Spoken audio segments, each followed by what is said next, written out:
30過ぎたいいおっさんにもかかわらず、ゆるキャンに影響されてソロキャンプがしたくなってしまったてるちゃん。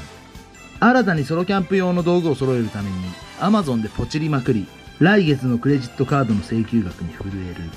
ソロキャンプに一抹の不安を憂慮したてるちゃんは Twitter でとある男に依頼をしたのであった。次回てるキャン、初めてのソロキャンプ、